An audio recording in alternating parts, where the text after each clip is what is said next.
Assalamu alaikum wa rahmatullahi wa barakatuh. Bir musulman doğun soraptırla.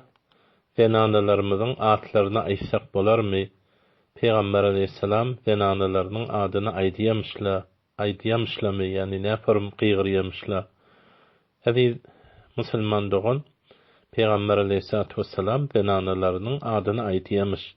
Hadice diyemiş, ya Aişe diyemiş, ya bazı wagtda beter esar muhabbet edenle ya Aişo dip ahirindäki heni hasbedip aydiyamış.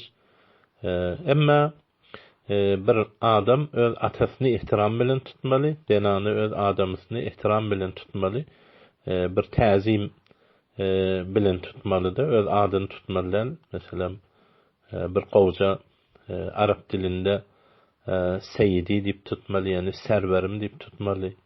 Ya meselem welayetlerde ağa diýerler. Näşe ýere bir muaddabana tutulsa, onda onu pesendide görülýär.